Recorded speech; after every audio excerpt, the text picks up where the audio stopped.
welcome to another episode of IRUN4ULTRA's podcast. And today we have a very special treat for you because our guest is the Spanish runner Javier Dominguez. Javier is a winner of many ultra races, and 2017 was a fantastic year for him because he won two incredibly difficult races, the TDG and the Ehunmilak. In fact, he won the Ehunmilak an incredible 4 times. When Javi shows up for a race, he's definitely an athlete to watch. His athletic abilities combined with his positive attitude make him a formidable ultra runner. So let's not waste any more time and get started talking to him. Hi Javi, how are you? Hello, fine, thanks. Thank you so much for giving us your time. We know you're super busy, and with giving IRUN4ULTRA an opportunity to talk to you, this is very special. Thank you for that. No problem, thank you. So Javi, we know you as a runner, of course, but before that, let's go further back. Take us back to, before you were a runner. What was your childhood like? Because you grew up in such a beautiful part of the world, so we want to know more about your childhood. What was little Javi like? Well, I was a normal guy, normal child. I think that nothing special, just a tiny child who liked playing football, being with friends, and nothing more special than that. Were you always very athletic, and did you always have this love for the mountains? Well, actually, as I said before, I used to play football when I was child, but no, not really. I didn't go to the mountain very frequently because with my friends, what I did is just play football, and I discovered the mountains when I grew up a little bit later. So we'll talk about the little bit later. We'll talk about the mountains a little bit later for sure. But obviously you played football, so I'm guessing you were always athletic and always had a competitive streak. Is that correct? Well, I just enjoyed playing football or playing with other games with my friends. I didn't. I don't think that I was very competitive by that time. I always wanted to share games or share plays with my friends. So I didn't. I mean, I don't feel myself very competitive. So would you classify yourself more as an athlete who does things for the passion and for the love of the experience more than just result based? Yes, of course. Yeah, I enjoy doing sports. I enjoy sharing those experiences with people, and just I like being alive. That's what running makes me feel. It makes me feel like I'm alive people, and that's what I enjoy. Is doing things, being active, more than competitive, being active. Being active. Well, that's a beautiful thing. To be active is to be reminded that you're alive and your body is capable of doing so much. It's a beautiful thing. So you always were someone who was in for the love of the sport. You enjoyed it. You liked the camaraderie of the other people with you. And of course, marathons is a sport where while you're running alone, you get to run along with many people. So while you're alone, you're also with many people. So talk to us about running. How did you get started on running, and when was it around, and how did you get your start? How did the sparks light up? Yeah, well, I started running quite when I was getting 30s, because I thought I was getting very old, and I thought I could do a marathon. So that's like the leitmotiv, and also was like a way to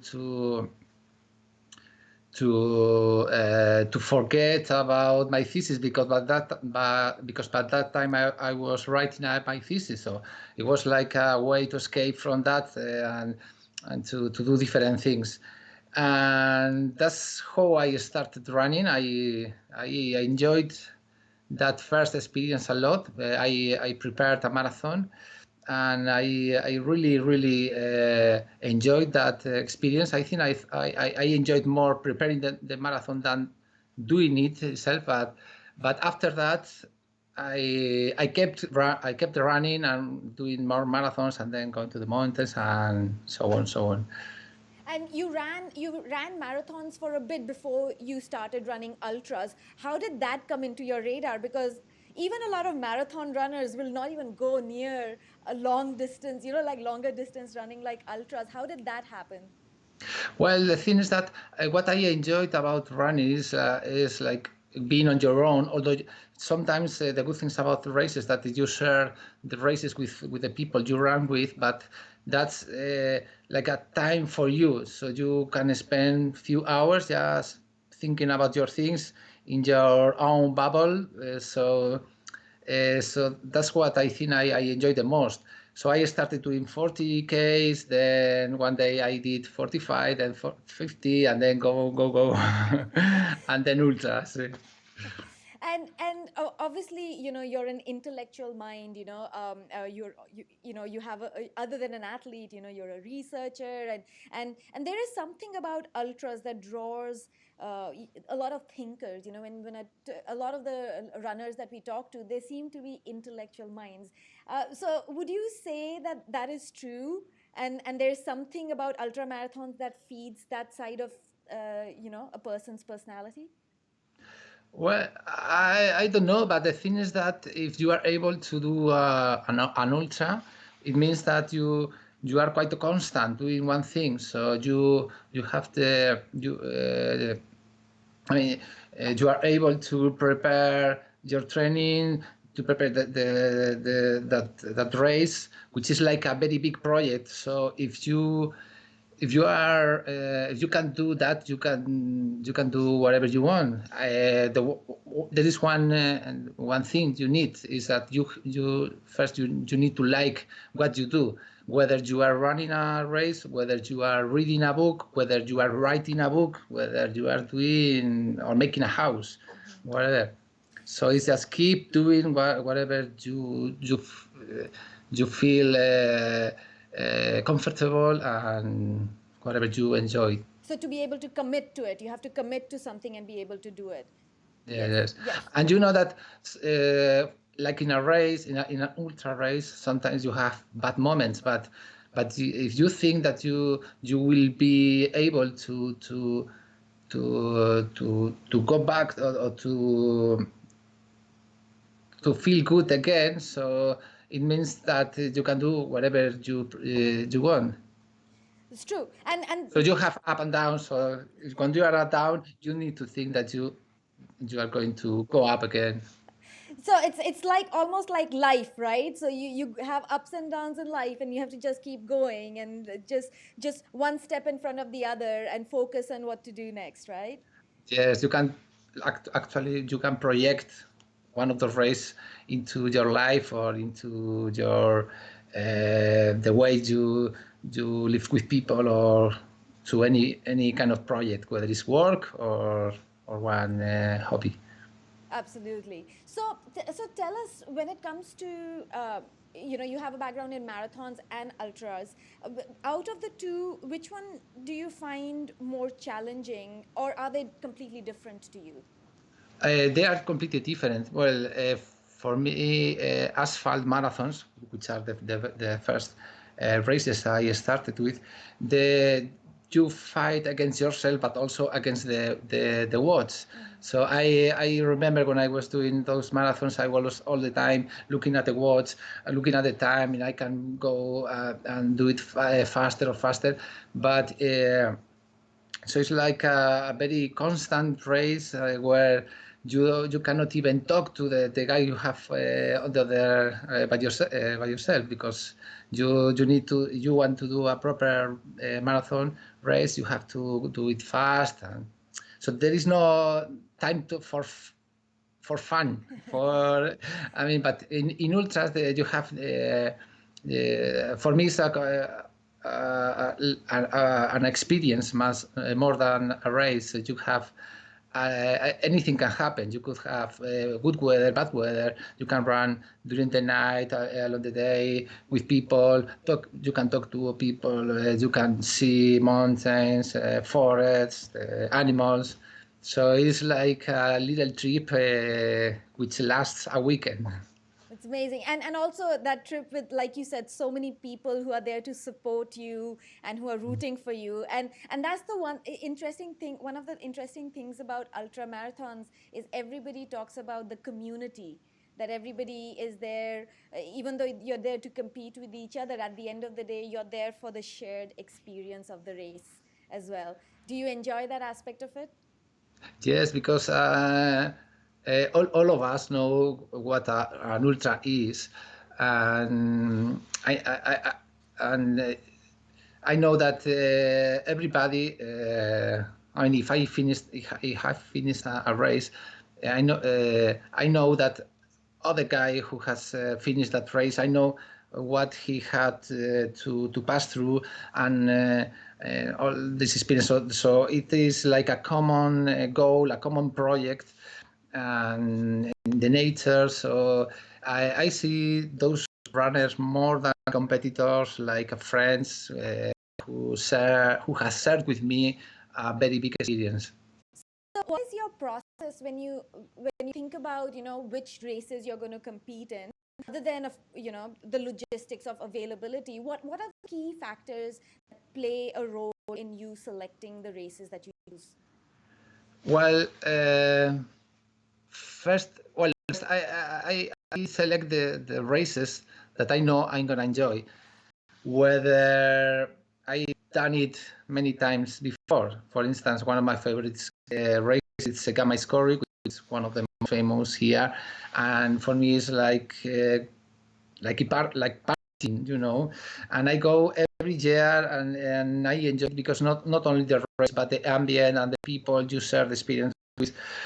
So that's first I select those key races which I enjoy a lot, and then once I select those one, then I put other trying to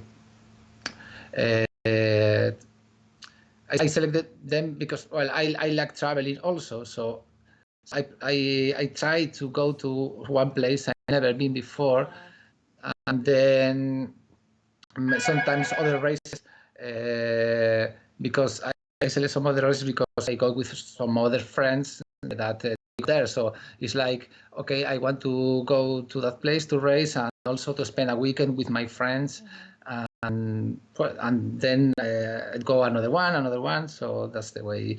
Trying to enjoy all the races, not looking for a very big race, or sometimes yes, like UTMB, but trying to prepare some mini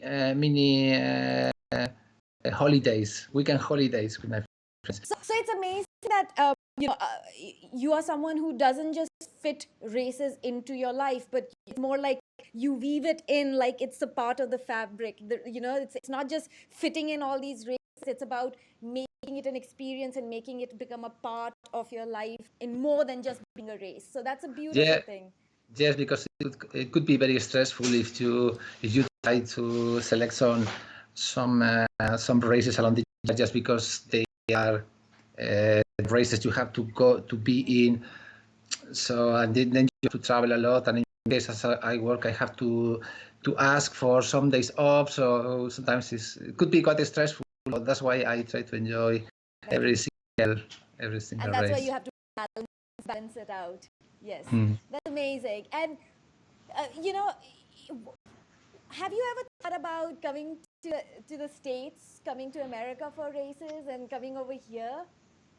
I would love to. Actually, I have applied for Hard Rock for more than 4 times, and well, that's what I thought, that if I got a beep, I would go there, because actually I've never been in the States and I would love to go there. So that would be my excuse. But in 1, 2, 3 years, I cannot get a beep, I will go to another race because I want to visit the States. Oh, that'll be amazing. And you do wonderfully in America too. And there's something for everyone. If you want to run in the desert, you can go to the Badwater. If you want to run in the mountains, you can go there. If you want to go to Tennessee and run the Barclay, that's too like I could see you doing very well in Barclay. In fact, is that a race you think about?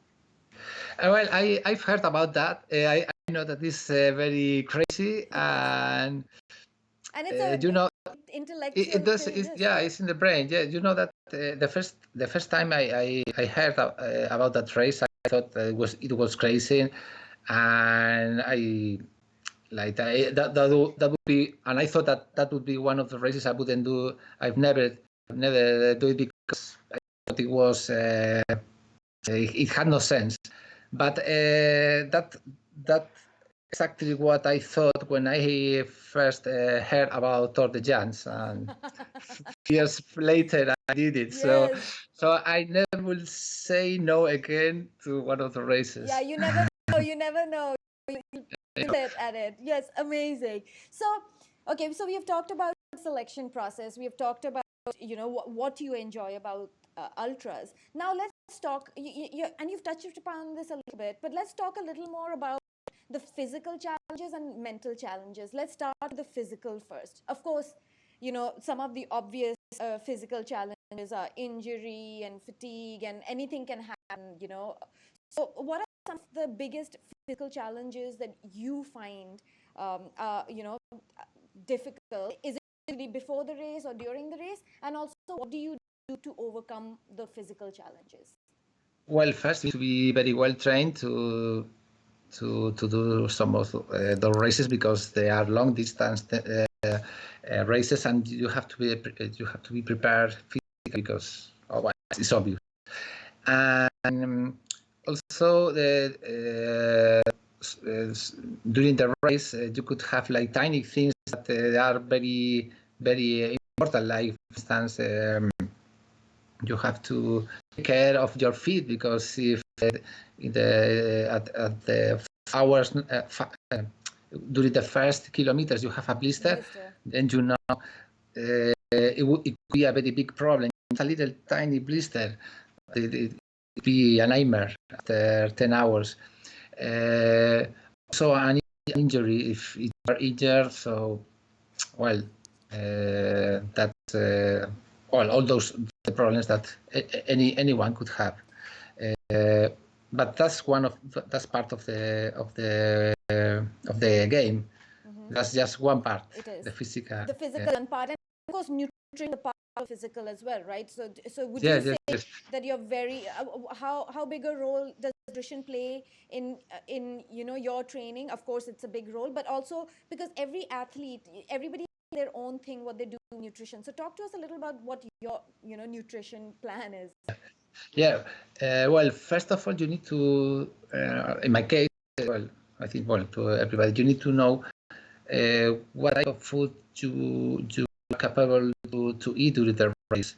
I'm not talking about what you should eat before the races about nutrition, but during the race, because that's for me one of the key of the races, because we are like a car. You need fuel, and if you don't put the proper fuel, you will stop.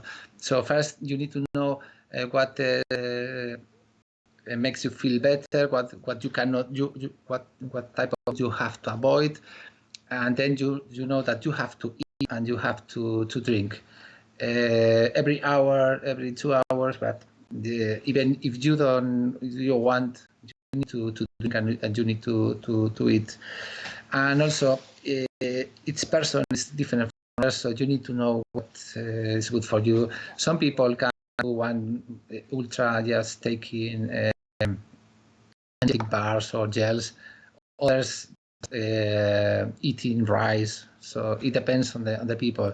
So even in my case, I discover every year that sometimes it's, but I mean, I can eat different things. So I change the things that I eat during the year. So I evolve It every evolves. year with It evolves. It evolve. Sorry, changes. yes, Yes, yes. amazing. That's really good to know. So people also should. So it's a probably a good thing that if you are hitting a plateau, if you're not doing something, change it up and see what what works for you, and changing it up actually sometimes works in your Yeah, benefit. but without rehearsing in races. Yes. You need to know it in advance. In advance. So know your body, prepare, and of course. Now let's talk about mental challenges. You are someone who's always, you talk about the importance of, having a positive mindset, and obviously, you clearly enjoy what you do. You run not just because you want the numbers or you want the podium. You run because you enjoy the process. So that's obviously a very big part of tackling with the mental challenges. But share with us what are some of the big mental challenges you face, and how do you redirect your thoughts to a positive side? Okay, as I said before, we need to keep thinking positive and even because during the race there are sometimes that you have bad moments, but in those cases I always keep thinking, okay, I'm here because I like doing this. I'm doing what I want, and also even if I'm having bad moments now, I know that 1 hour I will feel much better. So that's always trying to think about that, because if you feel bad and you think that everything is getting worse and worse and worse, for sure that you won't finish the race, and for sure that you won't enjoy that experience. So yeah, to be positive, and if there is one problem, there are two options. You can have a solution, so there is no problem because there is a solution, and it maybe it doesn't have a solution.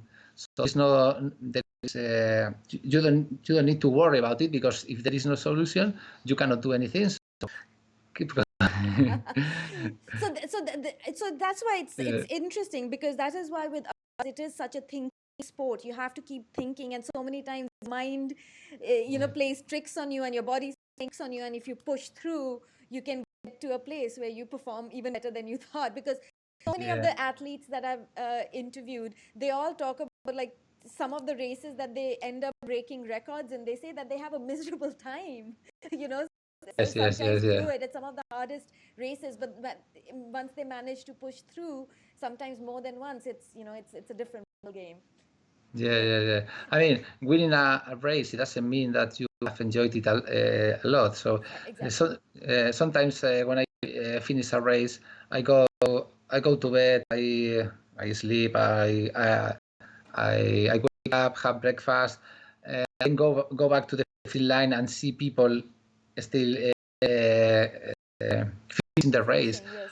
And I enjoyed just looking at their faces, because sometimes I see on their faces a very big smile and a lot of happiness, and sometimes I'm very jealous because in that race maybe I finished it 12 hours before, but I didn't have the same smile that some of the guys I'm looking at. So. And sometimes there are so many more people towards the end of the race supporting you, and when you're the leader of the pack, you usually win with not that many people cheering you anyway. So So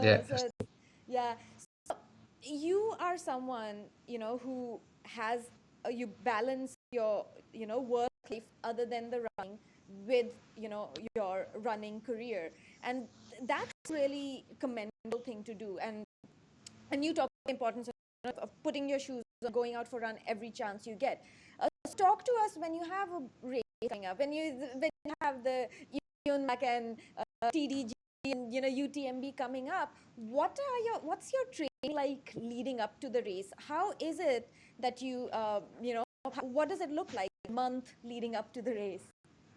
Well, just 1 month before, it means that you need to do your longest training. Or so I try to do another race, because I'm getting very lazy with the training. So I cannot go on my own just to the for say 7 hours. So I try to do like shorter races. But what I enjoy the most is like 3 weeks before the race, I know that I have to tape, so then do less hours training. So for me it's perfect, because it's like, okay, the bad things has finished, so now I can relax and just wait till the race starts. As I said before, trying to look at the positive things about anything. Yes, the silver lining of every cloud, right? Yes, that's interesting, and that is one of the interesting things also about the sport of ultra is that it's about training smart, not always training just hard, and that's usually, and that's why in the sport of ultra you find most of the elites are also of the older age, and it's a sport that really lends well to that. Um, so, would you say that because of this trait, more people should attempt it, or do you, like more people should attempt? What is your, like somebody who's listening to you right now and oh, I could never do that. What do you have to say to them? If you, I mean, if you haven't run or you have run just a 10K race, doing an ultra it could be very challenging. Yeah. But if you enjoy that, or if you enjoy training and you enjoy racing, and if you are prepared physically, you can. Anyone could do it. I mean, you don't need to do a 100-mile race in 22 hours. You can do it in 48. Just. And you can also start smaller with 50Ks. You can start smaller, yeah. Yeah. The thing is that in my case, I started like that, doing first what we call small races. We call 40K race a small race, which is it has no sense. But with first 40, then 50, 60, and I was enjoying that process. And I didn't go directly to the 100K or 100 mile. I went through all the process there, and as I said, trying to enjoy every single step and trying to enjoy the process. And because I see that a lot of people just start running, and as the ultras now they have gone, at least here in Europe, very famous. People go directly to ultra without doing it like going step by step. And it could be very frustrating because it's a very big race, and it's not, as we have said before, it's not only physical. You have to be mentally prepared, and you need to know how to tackle one of those the races, what to eat, what to drink, and also to know where you are, because most of those of the races go at high altitude, mountains, and they're very bad weather conditions.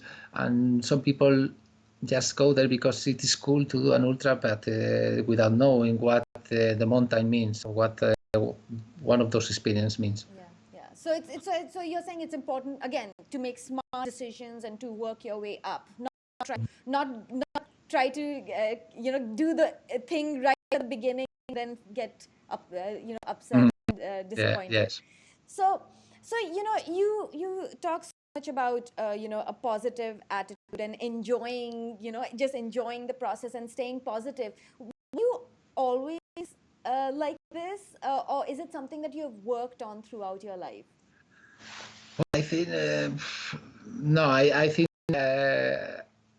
I wasn't as positive as I'm now, but maybe because I have found in this hobby like a very way of escape, and a hobby that makes me feel alive. And before that, maybe I didn't feel as alive as I feel now. Although I was younger, for start with, when I was 20 years old, I was much younger.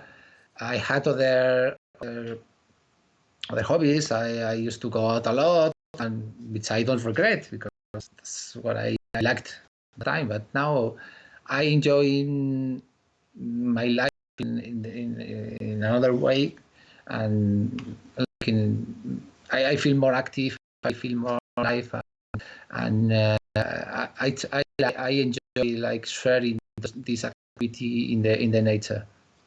Amazing. So obviously, this is it's this beautiful analogy of life where like through these running and everything, it's a greater, it's more than just winning. It's about changing the way you live your life. That's a really beautiful way of looking at it. Yes, yes. And it's also interesting that you call it your hobby, even though you're such an accomplished athlete, an elite athlete, and and this hobby got you and as you wear a shirt, to become a Vibram athlete. That's a huge achievement. There are not many people who can take their hobby and get sponsorship from Vibram. Tell us about that moment. How did the whole sponsorship come around? Tell us about, and how did it make you feel when you yeah. Well, first I have to say that I feel very lucky with this. Also with me, my achievements with my hobby, and also because I'm part of this lovely family, which the VIBRAM team, which for me is we are a group of friends, and I really like this team. They called me after I got third the UTMB in 2013. I didn't. By that time I didn't expect I was going to get third. That did a podium that year. So for me it was an incredible experience, and I didn't expect that. And a few months ago, they called me and telling me that if I wanted to join them, and okay, I say okay. Then I met them, and yeah, I think that that's one of the best choices I've ever made, because I feel with them like being in a family. And yeah, we are very good friends. So of course through Vibram you found your like an extended family, this. And so other than finding the family aspect of it, how did it change your running? Because I'm sure getting a sponsorship like that, it frees you up to be able to do things that earlier you would probably need to think about. So talk about that a little bit. Yeah, well, it opened me a lot of gates. I could travel to go to other races, and also they give me a lot of support, not only with the gear, but also in the races, because that in some races it is very important. Just they give you some assistance in the races, and but sometimes just being there, just saying you hello or smile you, that's just that is very very nice. Yes, it's very helpful. Yes. Very helpful. Yes. That's amazing. Yeah. So and you talked about getting gear from them. So let's talk a little about gear, because in the sport of running, the development of gear is taking, it's really going a lot further and a lot faster as more time goes by, and especially in the past decade, the difference has been night and day. So how much of a difference does proper gear make according to you? If you were to give a percentage to it, how much how much of a difference can gear make for a person's performance? And then I want to ask you about some of the gears that you like. But first, tell us, what do you think about that? What kind of an impact does gear have? Okay, for instance, now all the companies, they make very light and very much better gear, so you can carry all your stuff in your back. Like every year, you can see like smaller bags with all their with everything you need to spend one night in the mountain. So that makes a difference, because instead of carrying 3 kilograms in your bag, you could carry one kilogram, which is a lot. Just one thing, just the weight. If you have to carry less weight, you improve a lot. And then apart from that, uh, also, well, the shoes and everything, the poles. Well, I think you need to. There is no a best shoe for everybody. So you need to get used of the shoe, and once you get, in my case, when you get used of that gear, if you feel comfortable with it, that's fine. So you need to feel comfortable, and for instance, know that with those shoes or those socks, you are not going to get blister. With the backpack, it fits good in your body. You can carry everything there. You can achieve your jacket, everything there, and also for the light during the night. That's also very important to have a very a good head torch with a very good light. So for an ultra, that's very important. But also you need to get to be used of using it, and of course don't rehearse, never rehearse anything during the race. So you have to use it before. You have to practice before, you have to Yeah, know it before. So yeah. okay, you've already shared with us what's important to you during an ultra race. So when you're not training, when you're just going to put your shoes out and go out for a quick run, what are some of the gears that you don't leave the house without?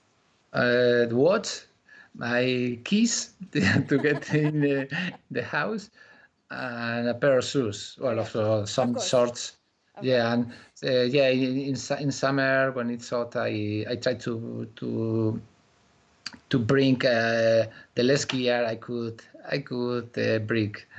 In winter now, for instance, today I went for a run. It was rainy. It was also cold and night, so I had to carry the head torch, the jacket, everything. So, but Yes. I prefer just carrying the basic, Just the just a pair basic, of. just the basic. So yeah, you're not like all about, if you're going out for a short run, everything geared up.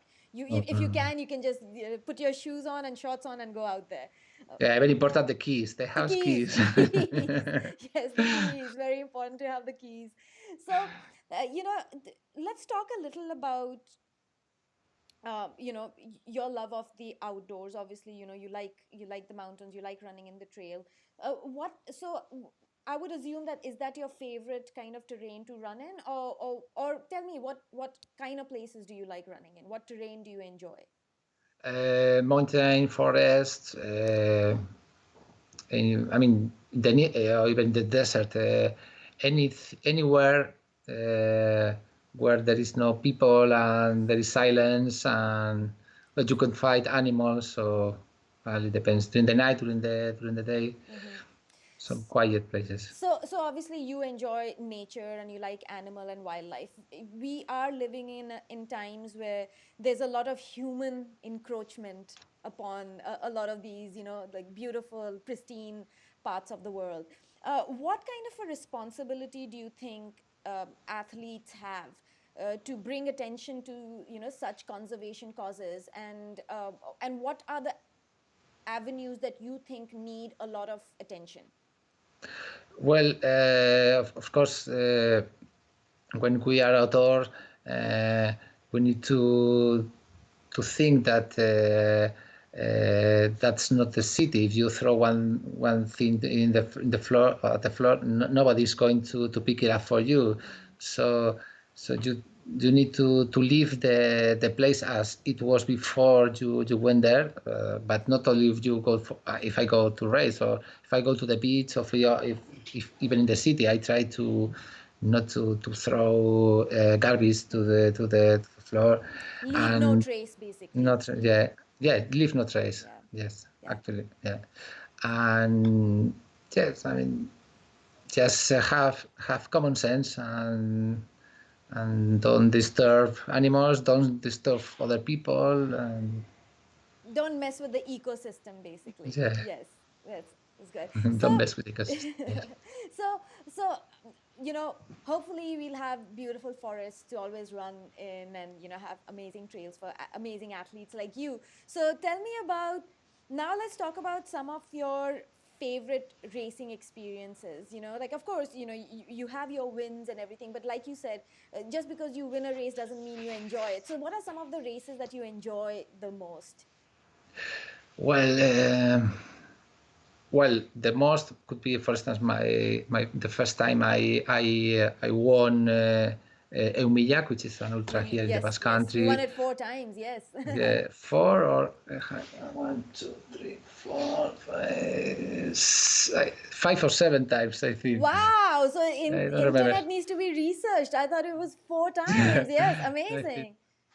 yes, yes. I think five or six. Yes, and also when I did, I got third in the UTMB.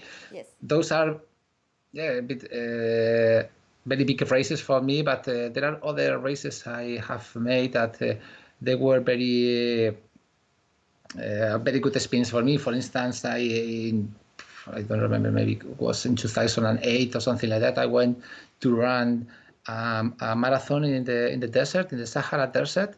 It was a solidarity. It is actually a solidarity marathon. So you spend a week with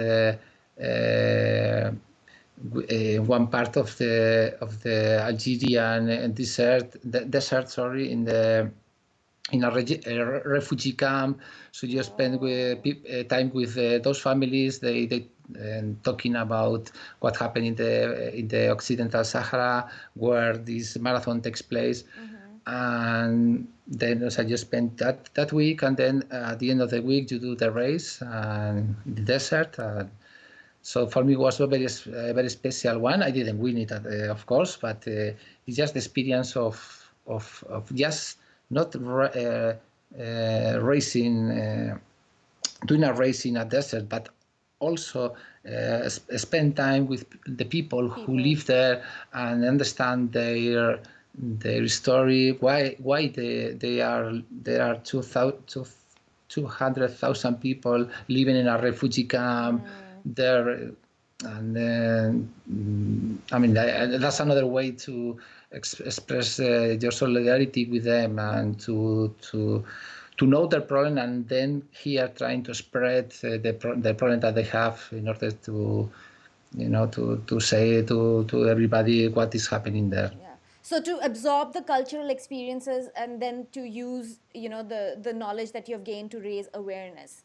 Yes, because it's when you go abroad to that race, it's not only you go to, well, in my case, as I said before, I treat this like a journey. It's not only a race, but also if you can interact with people who live there, and you can know something about their culture, about the things they do, so that's perfect. You race and also you travel. So So you've already told us that you want to run in the hard rock. What are some of the races that you haven't run yet that someday you would like to? New York Marathon. Well, those marathons, just road marathons, to know some of the biggest city in the world, like Berlin. I would like to do the La Habana also in Cuba, Russia, anywhere. Just trying to travel and race. But I would do that when I get old. So what till then?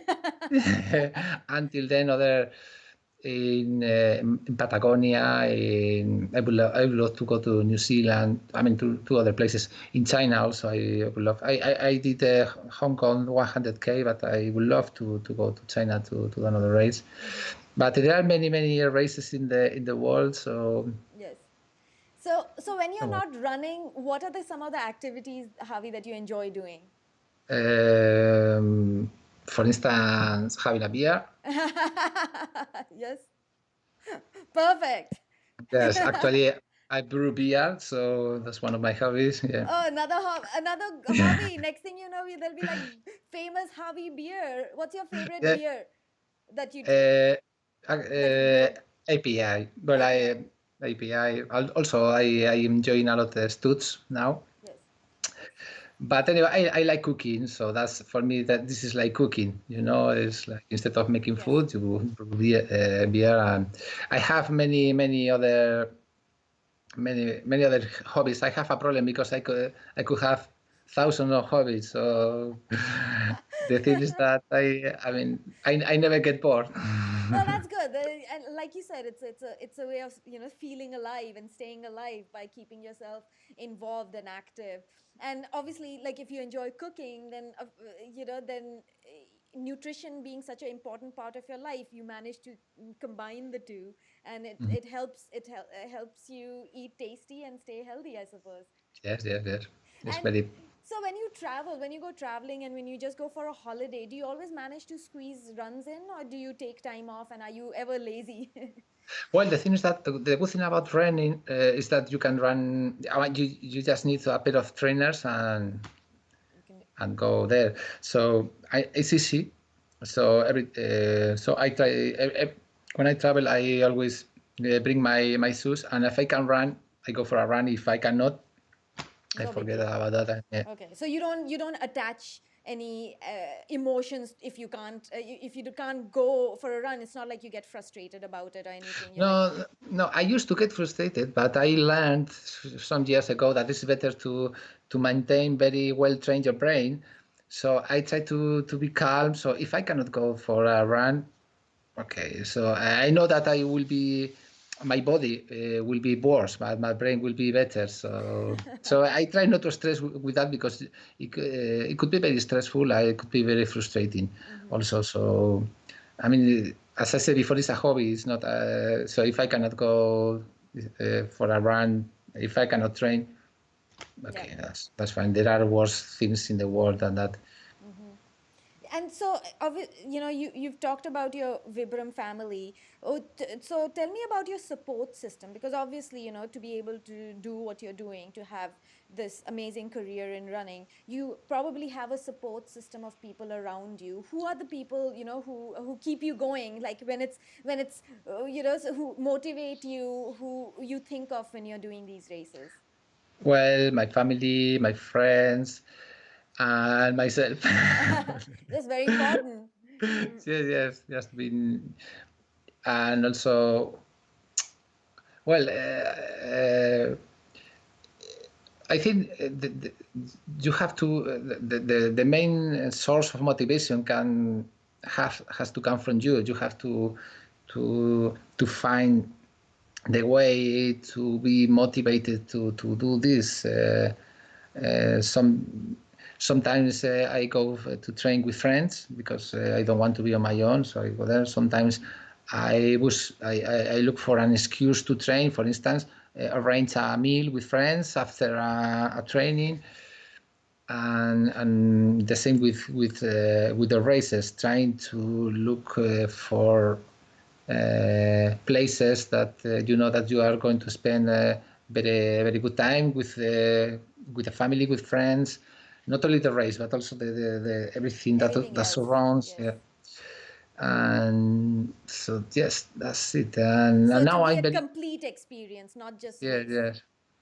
And also is I know that I'm quite motivated to do this now, but maybe next year or in 2 years I change completely and I enjoy just going to a field and grow potatoes. I don't know. So New so hobby.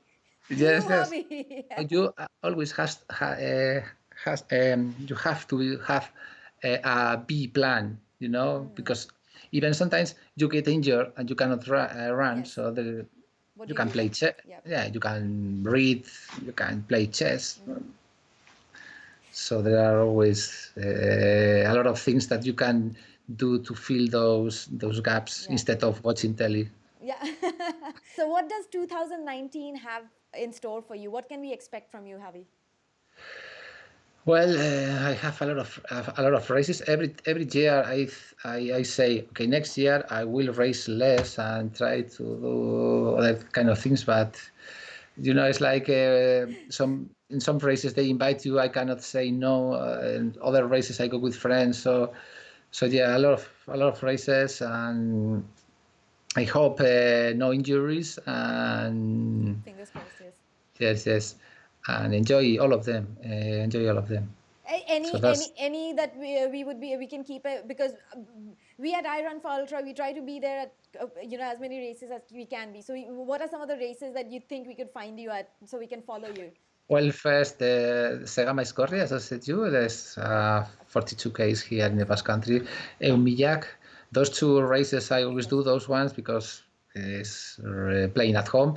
And I will go to UTMB again, Lavaredo, some other races in Spain, the Travesera Picos Europa, which is one of my favorite ones. It's a 74k, but it's like a 120k because it's very technical in a very wild mountains, and some other more races. And actually, and this weekend a skimo race, because in the winter I do a ski mountaineering. Wow. So Well, good luck with all of that, Javi, and thank you thank so you. much for giving us, your precious time, fitting us in, and we wish you the very best. And I think potato farming is still a little while to go, but meanwhile, Who knows? we look forward to you running your Thank you very much. races, winning, or more importantly, enjoying those races and drinking your brew at the end of it. Yes, okay. So, Cheers. Thank you. cheers, bottoms up. Bye, Javi. Thank you very much. Bye bye.